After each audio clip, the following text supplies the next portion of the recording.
ఇచ్చినోడు శ్రీశైలం యాదవ్. ఆ, వాళ్ళు తిరగడానికి పార్టీకి రథం ఇచ్చినోడు శ్రీశైలం యాదవ్. మళ్ళీ అలాంటి వ్యక్తిని సాయం చేసిన మనిషిని పట్టుకొని ఆ కుటుంబాన్ని పట్టుకొని రౌడీలు అని చెప్పేసి మాట్లాడడము, ఆయన క్షమాపణ చెప్పే జూబ్లీహిల్స్ కాన్స్టిట్యూన్సీ లో బీసీలకు క్షమాపణ చెప్పి జూబ్లీహిల్స్ కాన్స్టిట్యూన్సీ లో ప్రచారం చేయాలి. నేను ఎందుకొరకు అంటున్నా ఈ మాట అంటే, ఇదే నీ దొర అయితే అంటావా, లేకపోతే నీ కులపోడు అయితే ఈ మాట అంటావా? ఒక బీసీ పిట్టాడు నిలబడ్డాడు కనుకనే కానీ ఈ రకంగా మాట్లాడింది రౌడీ అని చెప్పేసి సంబోధించింది. సాయం మరిచినావు, ద్రోహం చేసినావు, మళ్ళీ అనరాని మాటలు మాట్లాడుతున్నావు. కేసీఆర్, నీకు క్షమాపణ చెప్పి జూబ్లీహిల్స్ తిరగాలి.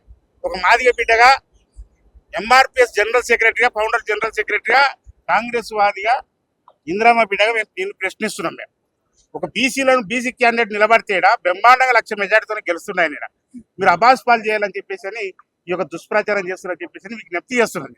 తాత ఇప్పుడు 10 ఏళ్ళు మేము కంటి మీద పునుగు లేకుండా ఇప్పుడు ఉపాసం ఉండి మేము తెలంగాణ కాపాడితే 2 ఏళ్లలో కాంగ్రెస్ వాళ్ళు కథం పెట్టించలేదు, ముంగటేస్తుండే చేసినావు. ఏం చెప్తావు ఆయన? నేను ఒకటే చెప్తున్నా, నేను కేసీఆర్ ఎంపటి తెలంగాణ ఉద్యమ సమయంలో తిరిగింది. ఎస్సీసీఎల్ స్టేట్ ప్రెసిడెంట్ కూడా నేను. అయ్యా కేసీఆర్ సారు, తెలంగాణ ఉద్యమ సమయంలో మీ ఆస్తులు ఎంత? 10 సంవత్సరాలు మీరు పరిపాలించిన తర్వాత మీ ఆస్తులు ఎంత? శ్వేతపత్రం రిలీజ్ చేయండి. తెలంగాణలో 10 సంవత్సరాల కాలంలో 1,30,000 ఎకరాల భూమి పట్టాలుంటే నీ హయాంలో 25 లక్షల పట్టాలు పెరిగినాయి.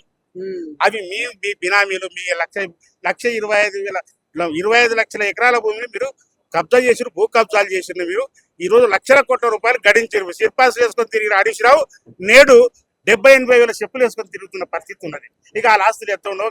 ఇది పెద్ద బాకీ కారణ సంగతి ఏంటి? కాంగ్రెస్ వాళ్ళకి చూపిరని ఇల్లు తిరిగి రావులు హరీష్ ఇంట్లో మర్చిపోతున్నాడు బాకీ కారట్లు అయ్యింది. నేనేమంటున్నా, బాకీ కార్డులు కాదురా భయ్, లూటి కార్డులు వస్తావురా నాయన.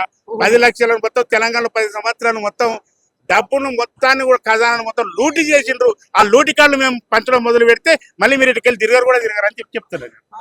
లూటి కార్డులు మొత్తం ఖజానా అంతా లూటి చేసిరే. దాదాపు ఇప్పుడు సంవత్సరానికి 60,000 కోట్ల రూపాయలు వడ్డీ కడుతున్న పరిస్థితి ఉన్నది. అది పరిస్థితి.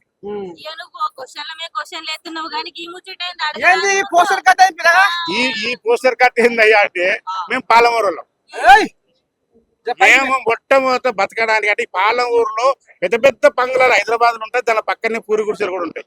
ఆ పూరి గుడిసెల్లో నివసించే మా పాలమూరు. ఈ యొక్క జూబ్లీహిల్స్ నియోజకవర్గంలో 65,000 ఓట్లు ఉన్నాయి ఈ యొక్క పాలమూరులో. బతకనీకి వచ్చి బోరబండల, అదే రకంగా ఇదే రైమత్ నగర్ లా, ఇదే రకంగా షేక్పేట్ల, దాదాపు ప్రతి డివిజన్ లో కూడా మా యొక్క పాలమూరులో ఉన్నారు.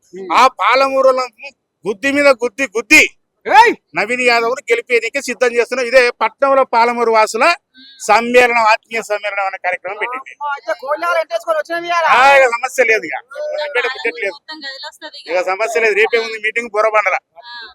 రేపే బోరబండలో మధ్యాహ్నం 2 గంటలకు ఆ స్టేజ్ 3 జయశంకర్ ఫంక్షన్ హాల్ లో మొదటి మీటింగ్ ఉన్నది. ఆ తర్వాత మన ఇదే నెల సెప్టెంబర్ 30వ తారీఖు నాడు రైమత్ నగర్ యూసుఫ్ కూడా సెంటర్ లో మీటింగ్ ఉన్నది. ఆ తర్వాత మనకు షేక్పేట్ లో నవంబర్ 2వ తారీఖు నాడు ఆత్మీయ సమ్మేళన కార్యక్రమాలు పెట్టింది.